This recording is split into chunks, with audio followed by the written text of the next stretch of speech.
When I asked what time my son's funeral would be, my daughter-in-law replied, "He's long gone. We already buried him in a small ceremony for close friends only." A week later, she called me in a panic. "What are you doing to my life?" "I'm glad to have you here. Follow my story until the end and comment the city you're watching from, so I can see how far my story has reached." I was arranging flowers in my kitchen when the phone rang. White lilies, Blaine's favorite since he was little. I'd bought them thinking maybe, just maybe, I could bring them to him at the hospital. The doctors had said he was stable, that there was time. "Hello?" I answered, still holding a lily stem. "Opal." Nola's voice was flat, emotionless, not the voice of a grieving wife. "I'm calling about the funeral arrangements." My heart stopped. The lily fell from my fingers onto the linoleum floor. "Funeral? What funeral?" The doctor said Blaine was... "When did you last speak to a doctor, Opal?" Her tone was sharp, impatient, like I was bothering her with stupid questions. I fumbled for words, my mind reeling. "Yesterday morning. Dr. Henderson said the surgery went well, that Blaine was resting." "That was 2 days ago," she cut me off. "Blaine died yesterday evening. Complications from the infection." The kitchen spun around me. I gripped the counter so hard my knuckles went white. "No, that's not. Why didn't you call me? Why didn't someone—" I tried calling. Her voice held no warmth, no comfort for a mother who'd just learned her son was dead. "You didn't answer." I grabbed my phone, scrolling frantically through missed calls. Nothing. No calls from Nola, no calls from the hospital. My phone had been with me constantly, waiting for news about my boy. "There are no missed calls from you," I whispered. "Well, maybe your phone was off. Doesn't matter now." I could hear her moving around, probably packing or organizing something, always organizing, always controlling. "The point is, I need to know what time works for you for the funeral. We're thinking Thursday at 2. Thursday. It was already Tuesday evening. That's very soon. Don't we need more time to plan? To notify people?" "It's planned already. Small ceremony, immediate family only. Pastor Williams from my church will officiate." My church. Not our church. Not the church where Blaine was baptized, where he sang in the children's choir every Sunday until he was 12. Her church, where I'd never been welcome. "Nola, please, can we talk about this? I know you're grieving too, but Blaine was my son. I need to be part of..." "About that." Her voice turned colder, if that was possible. "I've been thinking, and honestly, it might be better if you didn't come." The words hit me like a physical blow. I actually stepped backward, my hip bumping against the kitchen table. "What did you just say?" "You heard me. It would be too emotional, too complicated. Blaine wouldn't have wanted a scene at his funeral. A scene. As if a mother grieving her only child was a scene. As if my presence at my own son's funeral would be inappropriate. Nola, you can't be serious. He's my son, my only child. He was my husband. And frankly, Opal, where have you been the last 5 years? You barely called, barely visited. Don't pretend you were close to him now." Each word was a knife, because there was just enough truth in them to hurt. I hadn't called as much as I should have. I hadn't visited as often as I wanted to, but every time I tried, there was always a reason I couldn't come, always some conflict or issue that Nola discovered. "I tried," I whispered. "Every time I planned to visit, something came up. You said he was too tired, or you had plans, or..." "Exactly. You tried. That's not the same as being there." I thought about all the birthdays where my calls went unanswered, the Christmas invitations that were withdrawn at the last minute, the grandchildren I'd never met because Nola said it would be too confusing for them to have multiple grandmother figures. "Wait, grandchildren? The kids," I said suddenly. "Blaine's children. I should at least..." "What children?" Nola's voice was genuinely confused now. "He told me. 2 years ago he said you were expecting. Then last year he mentioned the baby was walking and..." Nola laughed. Actually laughed. "Opal, we never had children. I don't know what Blaine told you, but we decided against kids years ago. My career, his health issues. We were happy, just the two of us. The lies. The elaborate stories Blaine had told me about his imaginary children.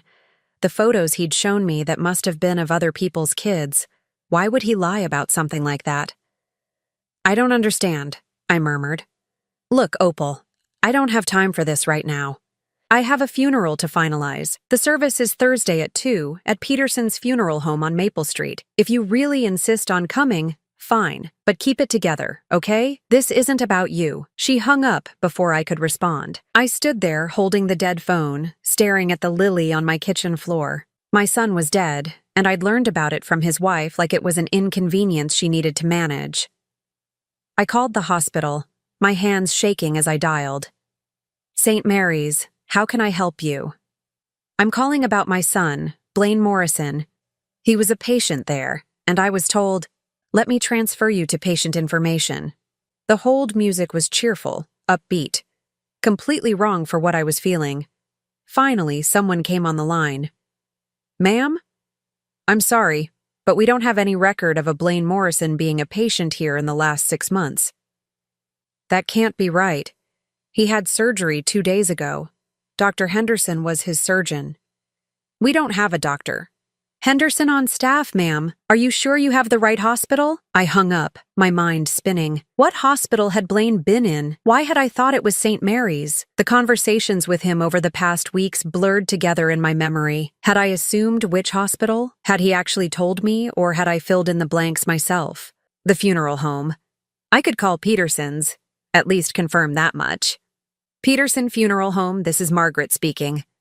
Hi, I'm calling about the service for Blaine Morrison on Thursday. Oh yes, Mrs. Morrison. Everything is arranged just as you requested. Closed casket, small service, immediate family only. Will you be bringing the flowers, or should we handle the arrangements? I'm not Mrs. Morrison, I said slowly. I'm Opal Morrison, Blaine's mother. Silence on the other end. Then, oh my, I'm so sorry, Mrs. Morrison. Your daughter-in-law specifically said that the guest list was finalized and that no additional family members would be attending. I assumed. She said I wasn't coming. She said it would be too difficult for you, that you preferred to grieve privately. I'm terribly sorry for the confusion. Too difficult for me. As if seeing my son laid to rest would be harder than not being there at all. The service is definitely Thursday at 2? I asked.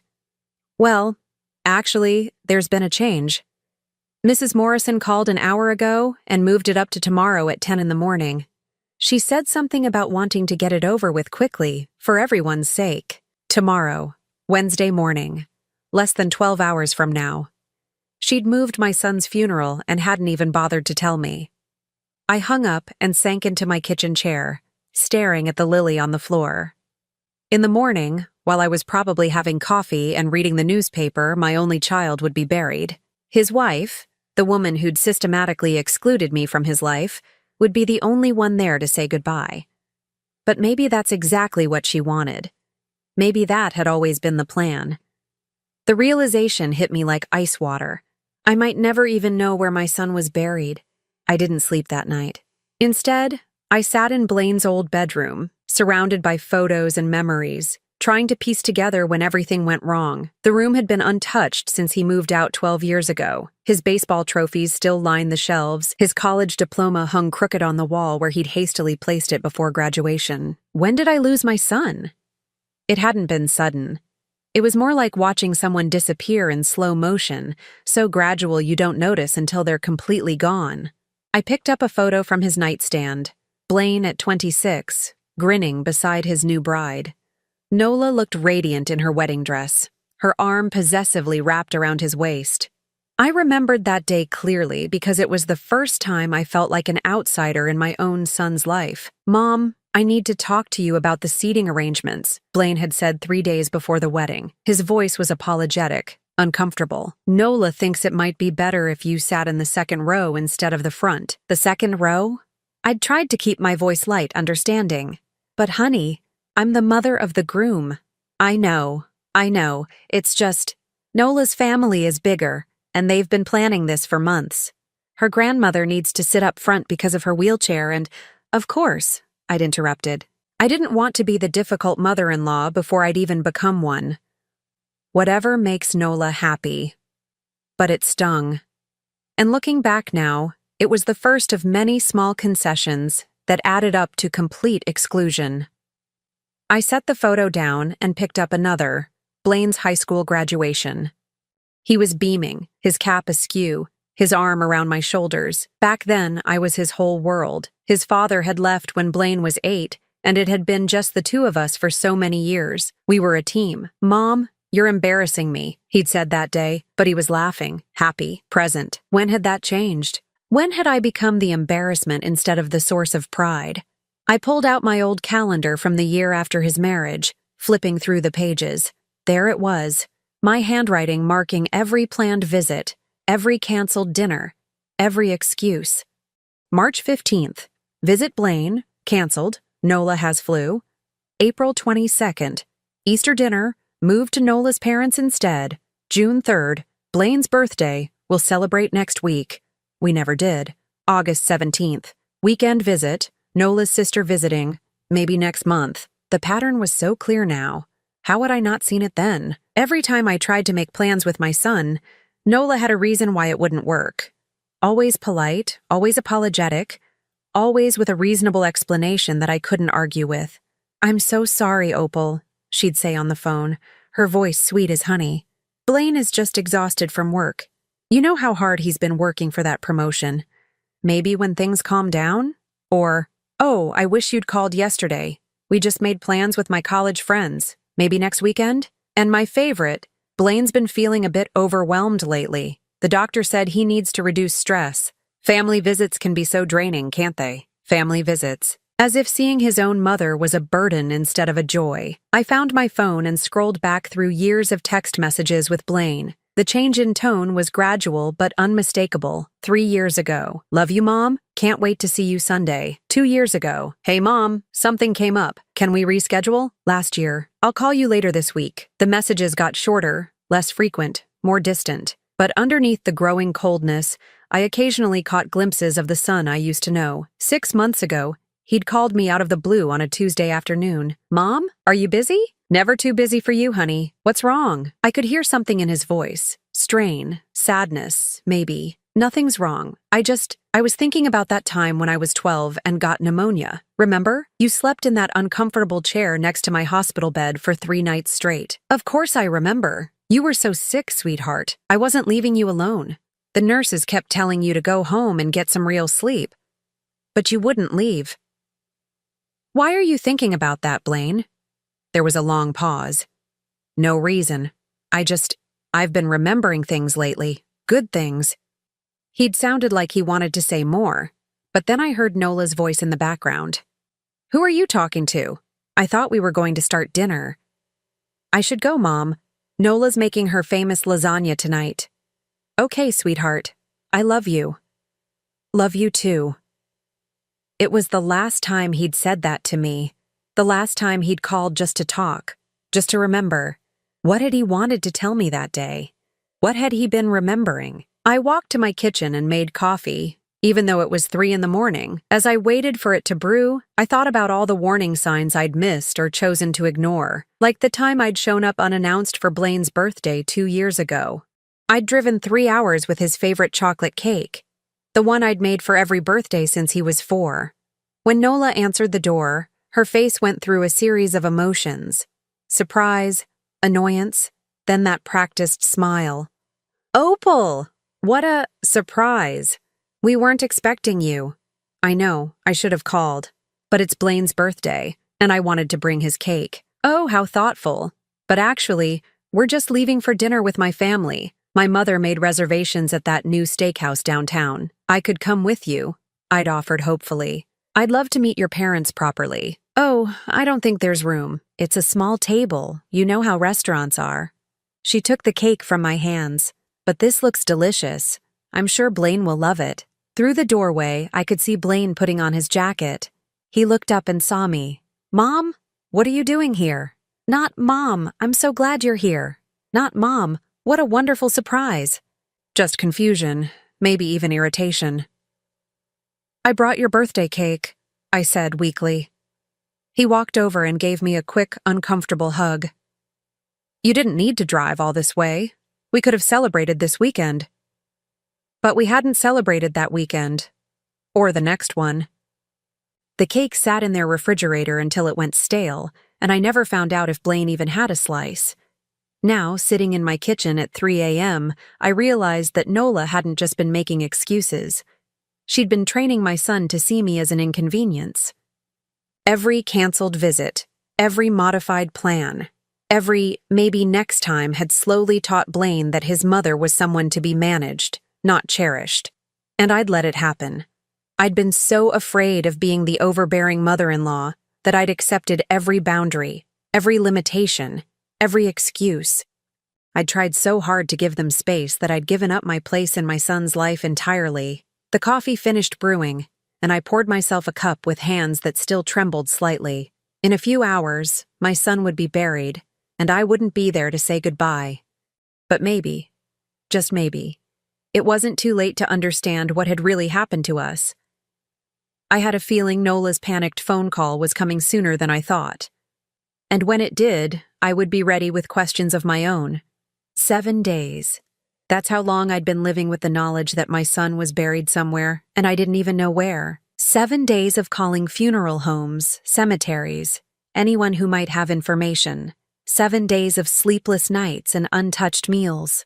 I was sitting at my kitchen table, staring at a list of cemeteries I'd already called twice, when my phone rang. The sound made me jump. I'd been expecting silence forever, it seemed. Hello? What the hell are you doing to my life? Nola's voice exploded through the phone, so loud I had to hold it away from my ear. For a moment, I was too shocked to respond. This wasn't the composed, cold woman who'd informed me of my son's death. This was someone panicked, desperate, unraveling. Nola, what are you talking about? Don't play dumb with me, Opal. I know what you're doing. The lawyers, the questions, the investigation. Just stop. I sat up straighter. What lawyers? What investigation? I don't know what you mean. The probate lawyer called me this morning. Apparently there's some issue with Blaine's will. Some complication they need to discuss with me. They want me to come in tomorrow with documentation about our marriage, our finances, everything. A will. Blaine had a will, and somehow I was involved. The thought hadn't even occurred to me. I'd been so focused on just finding out where he was buried that I hadn't considered practical matters like estates and inheritances. I still don't understand what this has to do with me, I said carefully. Stop lying. Her voice cracked, and for the first time since I'd known her, Nola sounded genuinely afraid. You must have contacted them. You must have. I don't know. Contested something or claimed something or… Nola, I haven't contacted any lawyers. I don't even know who Blaine's lawyer was. I've been trying to find out where you buried my son, and you won't even tell me that much. Silence on the other end. Then quietly, Riverside Cemetery, Section C, Plot 247. The information I'd been desperate for, given to me like an afterthought. I wrote it down with shaking hands. Thank you, I whispered. Don't thank me yet. Her voice was getting that hard edge back. Look, Opal, I think we need to talk. In person. There are things about Blaine. Things you don't understand. What things? Not over the phone. Can you come over? Today? I looked at the address I'd written down.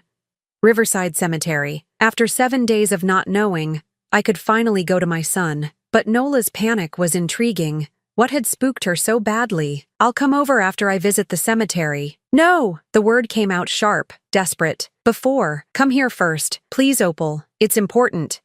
There was something in her voice I'd never heard before. Vulnerability. Maybe even fear. After all these years of being shut out, now she needed me. The irony wasn't lost on me. I'll be there in an hour. The house looked the same from the outside. The neat suburban home where my son had lived and died without me knowing. But when Nola opened the door, she looked like a different person. Her usually perfect hair was pulled back in a messy ponytail. Her face was pale and drawn, and she was wearing wrinkled clothes that looked like she'd slept in them. Come in, she said, stepping aside. Do you want coffee? I just made some. The politeness felt forced, desperate. I followed her into the kitchen where I'd never been welcome before. The counters were cluttered with papers, legal documents scattered everywhere. Nola, what's going on? She poured coffee with hands that trembled slightly. The lawyer said Blaine changed his will 3 months ago. 3 months, Opal. Right around the time She trailed off, staring into her coffee cup. Around the time he what? Around the time he started asking questions about you. About why you never visited, why you never called anymore. She looked up at me, and her eyes were red-rimmed.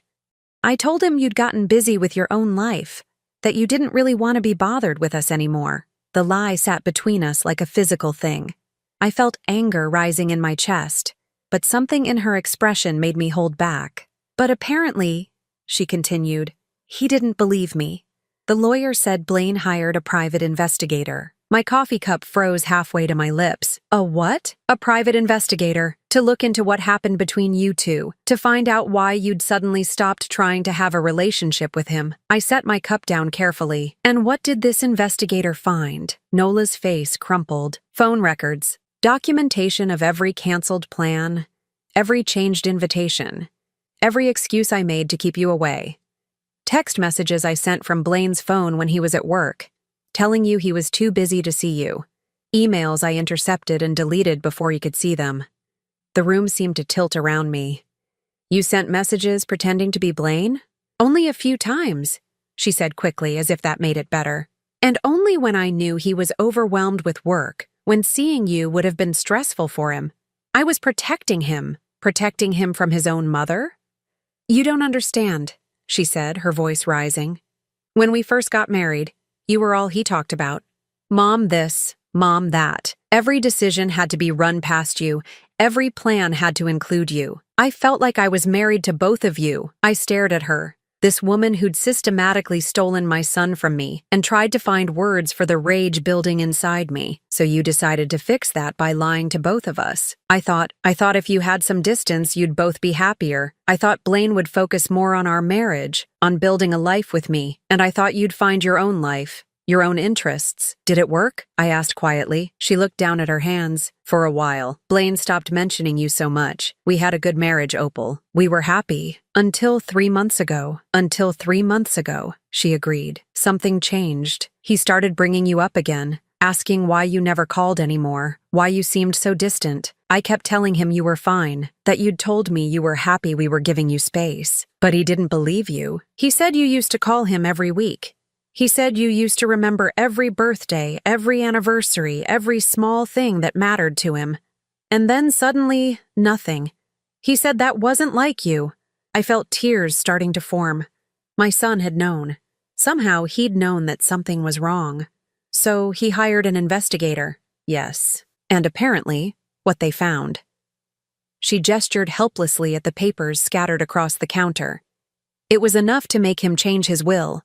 The lawyer said he left everything to you, Opal. The house, his savings, his life insurance, everything. I felt like I'd been hit by a truck. Everything? There's a letter, she said quietly. The lawyer has it. Something Blaine wrote to go along with the will. I don't know what it says, but... She looked up at me, and I saw real fear in her eyes. I think he found out everything I did, and I think he was planning to leave me. The silence stretched between us. Outside, a neighbor was mowing their lawn, the sound bizarrely normal in the middle of this revelation that was reshaping everything I thought I knew about my son's last months. He was going to contact you, Nola said finally. The investigator's report recommended it. Said there was clear evidence that your relationship with Blaine had been sabotaged by a third party, by you, by me. She stood up abruptly, pacing to the window. I never meant for it to go this far, Opal. I never meant to keep you from him completely. I wanted to be first in his life for once. And now he's gone. And you've lost everything. She turned to face me, tears streaming down her face. I've lost everything that matters. And the worst part is, I think he knew. I think he knew what I'd done. And he died thinking I was a monster. Maybe he had. Maybe in those final months, my son had finally seen through the web of lies his wife had built around us. Maybe he'd been planning to come home to me, to rebuild what we'd lost. But I'd never know for sure. That opportunity had died with him.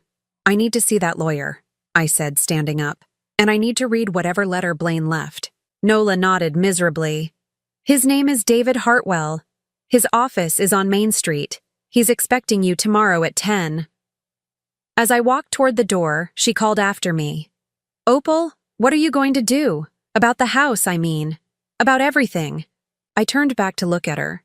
This woman who'd robbed me of years with my son, who'd twisted lies into truth until neither Blaine nor I knew what was real anymore. I don't know yet, I said honestly, but I'm going to find out exactly what my son wanted me to know. The door clicked shut behind me, and for the first time in 7 days, I had somewhere I needed to be. 2 places, actually. Riverside Cemetery to finally say goodbye, and a lawyer's office to discover what my son had left for me beyond money and property. I had a feeling Blaine's letter was going to change everything. The cemetery was quiet except for the sound of wind through the trees. Section C, Plot 247. A simple granite headstone with my son's name, his dates, and nothing else. No beloved husband, no devoted son, just his name and the stark reminder that 34 years wasn't nearly enough. I knelt beside the grave, my knees sinking into the soft earth, and placed the white lilies I'd brought. The same flowers that had been in my kitchen when Nola called to tell me he was gone. "I'm sorry, sweetheart," I whispered. "I'm sorry I wasn't there. I'm sorry I didn't fight harder to stay in your life." The wind picked up, rustling the leaves overhead, and for a moment I could almost hear his voice. "Mom, you worry too much." That's what he used to say when he was little and I'd fuss over scraped knees and hurt feelings. I stayed there for an hour, telling him about everything I'd learned, everything I wished I'd done differently. When I finally stood to leave, I felt lighter somehow. Not healed, that would take time, but no longer carrying the crushing weight of not knowing where he was. David Hartwell's office was everything you'd expect from a small-town lawyer. Dark wood, leather chairs, walls lined with law books that looked like they'd actually been read. He was younger than I'd expected, maybe 40, with kind eyes behind wire-rimmed glasses. "Mrs. Morrison, thank you for coming. Please, have a seat." I settled into the chair across from his desk, my purse clutched in my lap like armor. "I have to admit," he said, pulling a thick file from his desk drawer, "in 30 years of practicing law, I've never seen anything quite like this situation. Nola told me Blaine changed his will recently, 3 months ago, to be precise, but it wasn't just the will he changed. He also hired a private investigator and left specific instructions for how his estate was to be handled. He opened the file and pulled out several documents. Before we go through the details, he left this for you." He handed me a sealed envelope with my name written in Blaine's familiar handwriting. My hands shook as I took it. "Would you like a few minutes to read it privately?" I nodded, unable to speak. He stepped out of the office, closing the door softly behind him. I stared at the envelope for a long moment before carefully tearing it open. The letter was 4 pages long, written in blue ink on plain paper. Blaine's handwriting had always been neat, careful, but this looked rushed in places, as if he'd been in a hurry to get the words out. "Mom," it began, and I had to stop reading for a moment to wipe my eyes.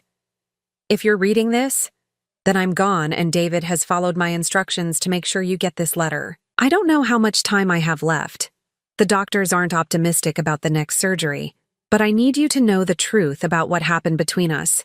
I hired a private investigator 6 weeks ago because something wasn't right.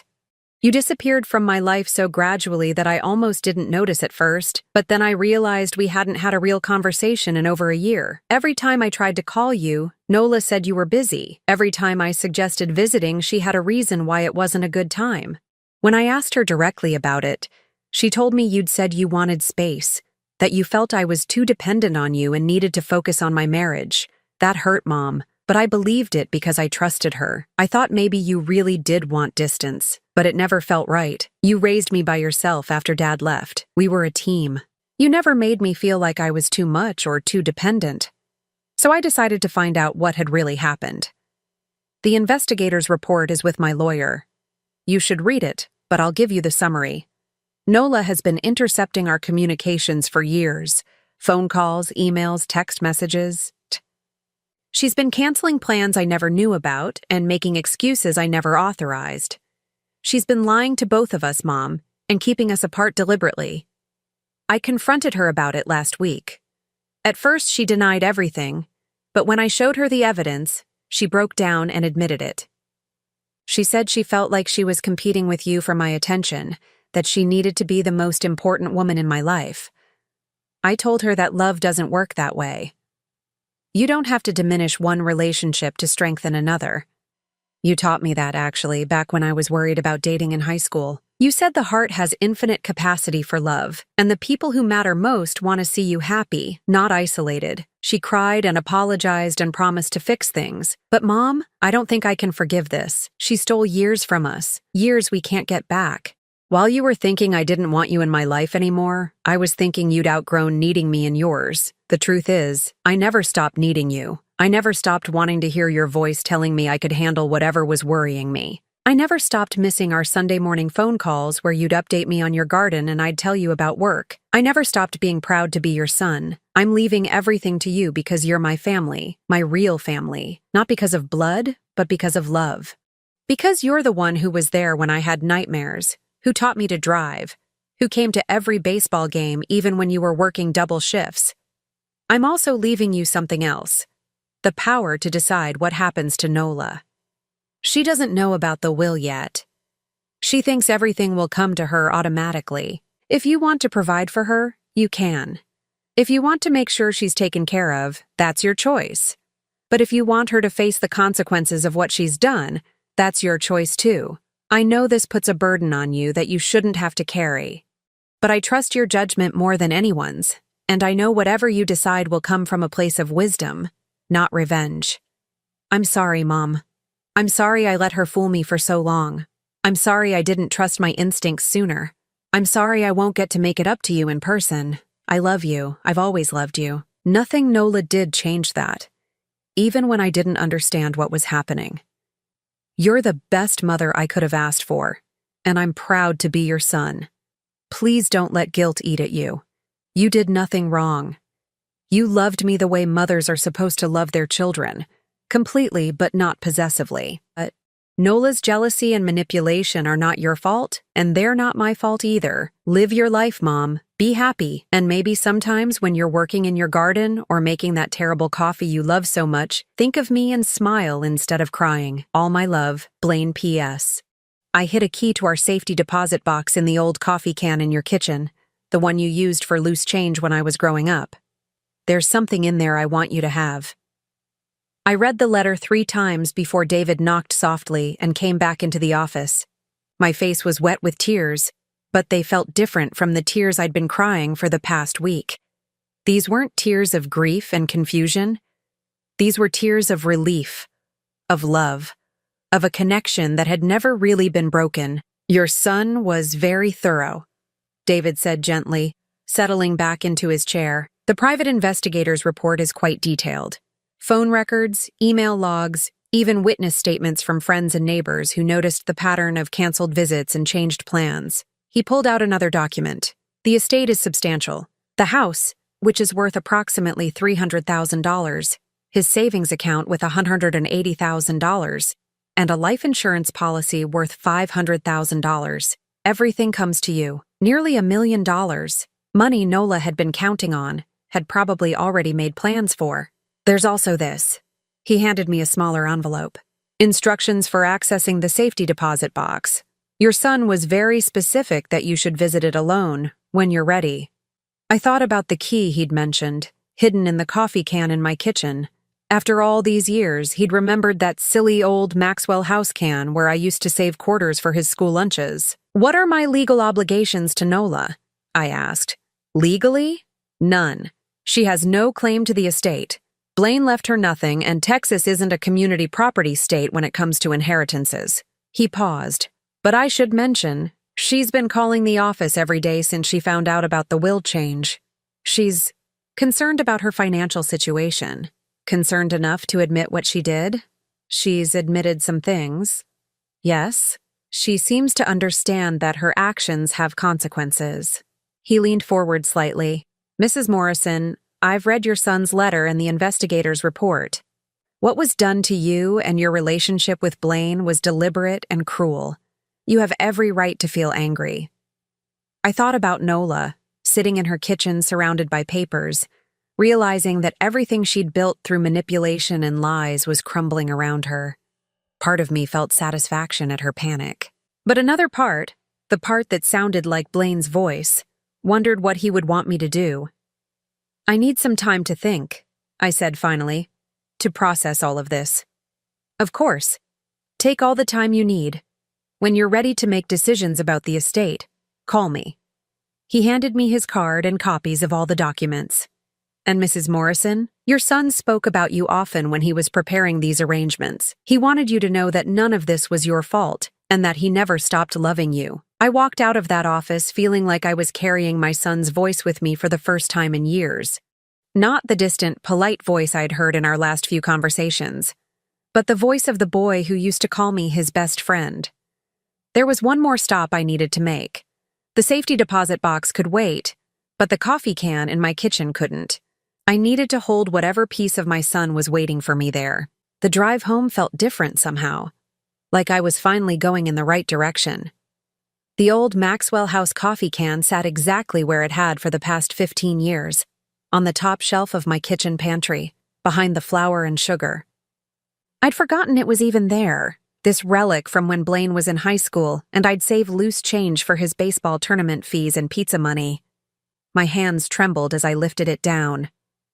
It was heavier than I remembered, and when I shook it gently, I heard the soft jingle of coins mixed with something else, something that didn't sound metallic. I pried off the plastic lid and peered inside. Quarters, dimes, and nickels filled the bottom, just as they always had, but nestled among them was a small brass key and something wrapped in tissue paper.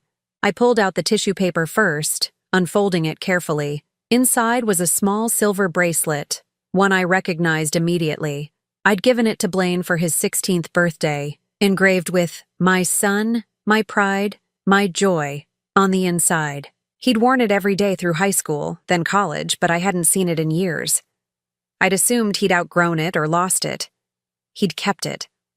All this time, even when Nola was poisoning him against me, he'd kept it. The key was small, clearly for a safety deposit box.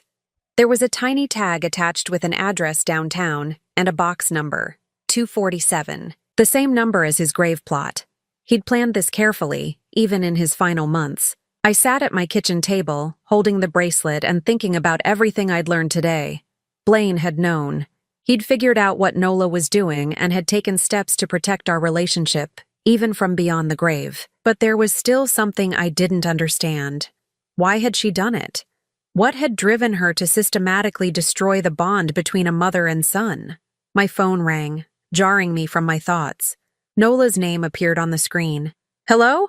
Opal, thank God you answered. Please, I need to see you again. There are things I didn't tell you yesterday. Important things." Her voice was different again, not the desperate panic from yesterday, but something closer to resignation. "What things?" "About why I did what I did. About things that happened before Blaine and I got married. You deserve to know the whole truth." I looked at the bracelet in my palm, at the key that would unlock whatever final message my son had left for me. Part of me wanted to hang up, to focus on Blaine's legacy instead of Nola's excuses, but another part needed to understand. For Blaine's sake, if not for my own. "I'll come over, but this is the last time, Nola. After today, I don't want to see you again unless it's through lawyers." "I understand." An hour later, I sat in her living room again, but this time the atmosphere was different. She'd cleaned up the scattered papers, made an effort to look presentable. She served coffee in actual cups instead of mugs, as if formality could somehow make up for years of deception. "I need to start from the beginning," she said, settling across from me. "From before Blaine and I even met." She stared into her coffee cup as if the words she needed were floating there. "I was engaged before, to a man named Marcus. We'd been together for 3 years, planning our wedding, building a life together." She looked up at me. "His mother hated me from day one." I waited, not sure where this was going. "She thought I wasn't good enough for him. Wrong social class, wrong family background, wrong everything. She did everything she could to break us up, exactly the kind of thing you probably think I am."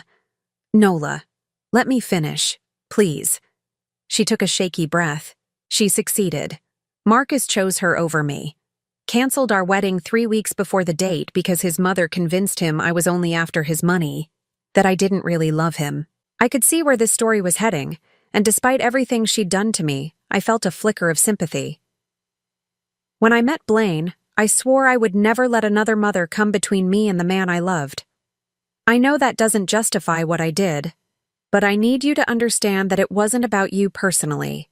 It was about my own fear, so you decided to eliminate me as a threat. I decided to protect my marriage. She stood up, pacing to the window. But somewhere along the way, it stopped being about protection and became about control. I liked being the only woman in Blaine's life. I liked that he turned to me for everything, even when you could see it was hurting him. That's the thing, Opal. I convinced myself it wasn't hurting him. Every canceled visit, every intercepted call, I told myself I was saving him from disappointment. You were getting older. You had your own life. Maybe you really didn't want to be bothered with us anymore. She turned back to face me, and her eyes were red again. I made myself believe my own lies, until these last few months when Blaine started asking questions I couldn't answer. When he hired that investigator, she sat back down, her shoulders slumping. The report didn't just document what I'd done, it documented how it affected both of you. What do you mean? Your phone records showed dozens of calls to our house that went unanswered. Emails you sent that I deleted before Blaine could see them. Birthday cards and Christmas gifts that I intercepted and threw away. Her voice broke. The investigator even talked to your neighbors. They said you stopped talking about Blaine because it made you too sad. I remembered those conversations with Mrs. Patterson next door, how I'd eventually stopped mentioning my son because every story ended with, "But he's too busy to see me now." There's more, Nola continued. The investigator found out about your medical records. I froze. What medical records? Last year, when you had that emergency appendectomy, you were in the hospital for 4 days. She looked directly at me. You listed Blaine as your emergency contact. The hospital called him. My blood went cold. I remembered that stay vividly. The sudden, terrifying pain, the rushed surgery, the long recovery. I'd been alone the entire time because I'd assumed Blaine didn't want to be bothered with his mother's health problems. I told him you were fine, Nola whispered. I told him you'd specifically asked not to be disturbed, that you had friends taking care of you and didn't want him to worry. He wanted to come? He was in his car, driving to the hospital, when I called him back and told him you'd been discharged and were resting comfortably at home with your friend Margaret. She was crying now. I convinced him that showing up would embarrass you, that you'd specifically said you didn't want him to see you looking sick and vulnerable. I thought about those 4 days in the hospital. How I'd stared at the ceiling wondering if anyone would even notice if I died. How I'd convinced myself that this was what independence looked like. Handling everything alone because your grown child had his own life to worry about. He wanted to come, I repeated, more to myself than to her. Every time, every single time something happened to you, he wanted to be there. The time you fell and sprained your ankle, when your car broke down on the highway, when you had that bout of pneumonia 2 winters ago, he wanted to help, but I convinced him you didn't want him to. The room felt like it was spinning. All those times I'd struggled alone, thinking my son didn't care. He'd been kept away by his wife's lies. Why are you telling me this now? Because yesterday, when I saw the panic in your eyes about not knowing where he was buried, I realized something. She wiped her face with a tissue. I didn't just steal him from you. I stole you from him too. And in the end, I lost him anyway. What do you mean? The night before he went into the hospital for his final surgery, he told me he was going to leave me. He said he couldn't stay married to someone who'd kept him from his mother for years. He said he was going to call you after the surgery and tell you everything. I closed my eyes, imagining that conversation that would never happen now. He died thinking I was a monster, Opal. And he was right. She looked at me with something approaching desperation. I know I don't have the right to ask for anything, but I need you to know. I loved him. I really did love him. I just loved him wrong. I stood up, suddenly needing to be anywhere but in this house full of lies and broken dreams. Where are you going? To the bank, to see what else my son wanted me to know. She followed me to the door. Opal, wait, the will, the inheritance. I know I don't deserve anything, but I need to ask. The house, Blaine's savings. I don't know how I'm going to... Stop. I turned to face her. I haven't decided anything yet, but I will tell you this. Whatever I decide, it won't be because you asked for my pity. It'll be because of what Blaine would have wanted. And what do you think he would have wanted? I thought about my son, about the man who'd hired a private investigator to uncover the truth, who'd changed his will to make sure I knew how much he loved me, but who'd also given me the power to decide his wife's fate. I think he would have wanted justice, but I also think he would have wanted mercy. I opened the door. I just don't know which one you deserve. The safety deposit box was in the basement of First National Bank, in a quiet room lined with small metal doors. The bank clerk led me to box 247 and left me alone with whatever my son had deemed important enough to hide away. Inside was a manila envelope and a small velvet jewelry box. I opened the envelope first. More letters, 3 of them, addressed to me in Blaine's handwriting, but with different dates spanning the last 2 years. He'd been writing to me, pouring out his heart in letters he'd never sent. The first one, dated 18 months ago, was full of confusion and hurt, and I don't understand what happened between us, Mom. I keep trying to figure out what I did wrong, but I can't remember any fight, any moment when things changed. The second, from 8 months ago, showed growing suspicion. Something's not right. Nola always has an excuse when I want to call you, always a reason why we can't visit. I'm starting to think she's lying to me about something. The third letter was dated just 6 weeks ago, right around the time he'd hired the investigator. I'm going to find out the truth, Mom. If she's been keeping us apart, I'm going to fix this. I miss you more than I can say. I opened the jewelry box with tears streaming down my face. Inside was my mother's ring, the one I'd given Blaine when he got engaged, telling him to save it for his first daughter. He'd saved it for me instead. There was a note tucked under the ring. This belongs with you, where it always belonged. Love, your son. I slipped the ring onto my finger and sat in that quiet bank vault, surrounded by my son's love letters and the proof that our bond had never really been broken. Nola had built walls between us, but she hadn't destroyed what we had. Now I had to decide what to do with the power Blaine had left me, the power to rebuild or to punish, to show mercy or to demand justice. For the first time since this nightmare began, I knew exactly what my son would have wanted me to do. I spent 3 days thinking about what Blaine would have wanted. 3 days reading and rereading his letters, wearing my mother's ring, and trying to separate my anger from my love for my son. On the 4th day, I called David Hartwell and scheduled a meeting with both him and Nola. She arrived at the lawyer's office looking like she hadn't slept in weeks. Her clothes were wrinkled, her hair unwashed, and she clutched a tissue box like a lifeline. When she saw me, her eyes immediately filled with tears. Opal, sit down, Nola. My voice was calm, controlled. I'd found my center in those letters from my son, in the certainty of his love for me. David cleared his throat and pulled out the estate documents. Mrs. Morrison has made her decision regarding the distribution of Blaine's assets. Nola's hands were shaking as she waited for me to speak. I've decided to give you the house, I said quietly. Her eyes widened in shock. What? The house is yours, free and clear, but that's all. I leaned forward, meeting her gaze directly. The savings account and life insurance money will go into a foundation in Blaine's name, supporting programs that help children maintain relationships with their grandparents after divorce or family conflict. She blinked rapidly, trying to process what I was saying.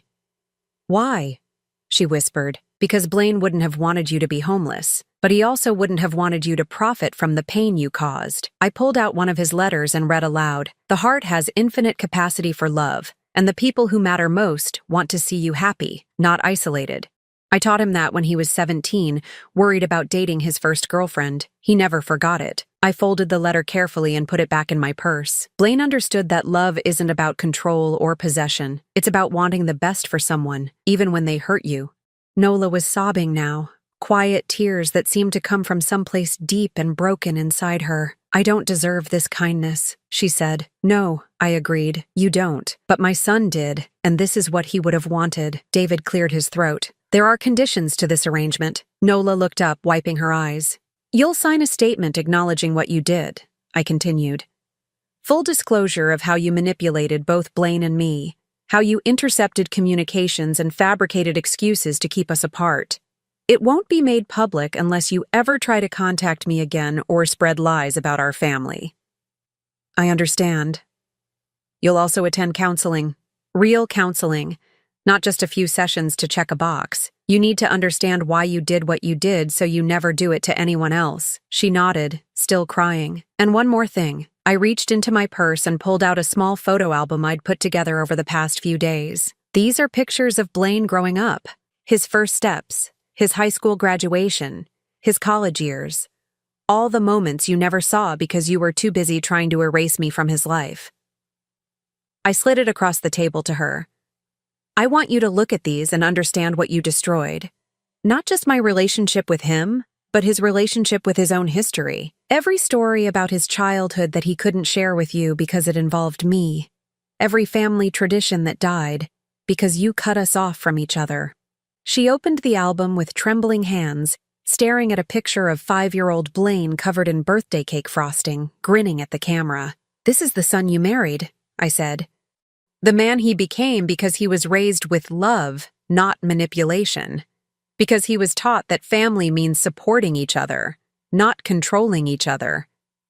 She turned the page and found a photo of teenage Blaine and me at his high school graduation, both of us beaming with pride.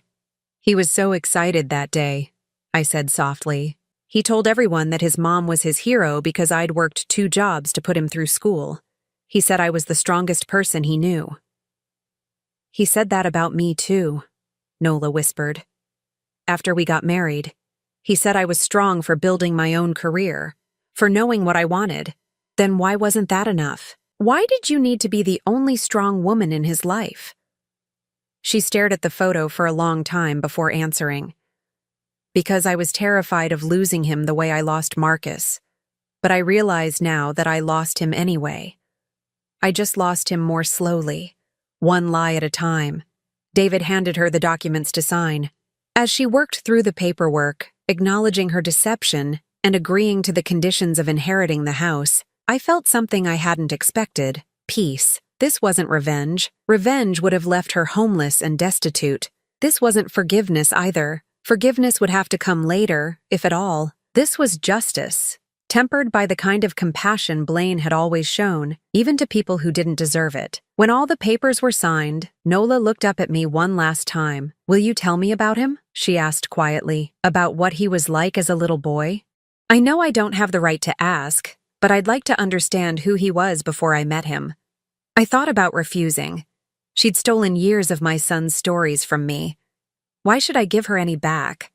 But then I remembered something Blaine had written in one of his unsent letters. "I wish I could tell Nola about the time you taught me to drive in the church parking lot, or about how you used to sing Beatles songs while you cooked dinner. I wish she understood that loving you didn't mean loving her less." "He was curious about everything," I said finally. "Even as a toddler, he had to know how things worked. He took apart our toaster when he was 4 because he wanted to see where the toast went." A small smile crossed her face. "He still did that. Always tinkering with things, trying to fix them or make them better. He got that from his grandfather, my father. He was an engineer too." I closed my purse and stood up. "Blaine used to say he inherited the family gift for solving problems. I guess he was trying to solve the biggest problem of all at the end, how to bring his 2 families together." "His 2 families? You were his family too, Nola. In spite of everything you did, he loved you. That's why this was so hard for him, why he waited so long to confront you. He didn't want to choose between us." She stood up as well, clutching the photo album. "Thank you for this. For the house, for the pictures, for not destroying me the way I deserved. Don't thank me. Thank Blaine. This is his mercy, not mine." As I walked out of that office, I felt my son's presence with me in a way I hadn't since he was a child. Not the distant, polite man I'd talked to in our last few phone calls, but the boy who used to hold my hand crossing the street and tell me he loved me every night before bed. 6 months later, I received an unexpected package in the mail. Inside was a framed photo of Blaine that I'd never seen before, him at about 30, standing in what looked like a garden, laughing at something off camera. On the back was a note from Nola. "I found this in his desk drawer. He kept it next to his computer at work. I thought you should have it." Thank you for showing me what real love looks like. I'm learning.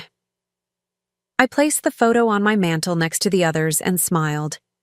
My son had been right about the infinite capacity of the heart. Even broken hearts, it seemed, could learn to love better. The foundation we'd established in Blaine's name had already helped dozens of families rebuild connections that had been damaged by manipulation or misunderstanding. Every quarterly report I received reminded me that his death, while tragic, had become something meaningful. But the real healing happened on quiet Sunday mornings when I worked in my garden, wearing my mother's ring and thinking about my son. Not about the years we lost, but about the love that had survived everything Nola had done to destroy it. He'd found a way to come home to me after all. Not in person, but in the letters he'd written, the money he'd left for helping other families, and the peace he'd given me in letting me choose mercy over revenge. Some bonds, I'd learned, are stronger than lies. Some love is bigger than loss. And sometimes, the greatest gift a child can give a parent is proof that they never stopped believing in the relationship that shaped them, even when that relationship seemed broken beyond repair. I still missed him every day. I always would. But I no longer carried the crushing weight of thinking he'd died not loving me. Thanks to his final gift, the truth about what had really happened between us, I could remember him the way he'd wanted to be remembered, as my son, my pride, my joy, and my greatest teacher about what real love could survive. That was enough. That was everything. Now I'm curious about you who listened to my story. What would you do if you were in my place? Have you ever been through something similar? Comment below, and meanwhile, I'm leaving on the final screen 2 other stories that are channel favorites, and they will definitely surprise you. Thank you for watching until here.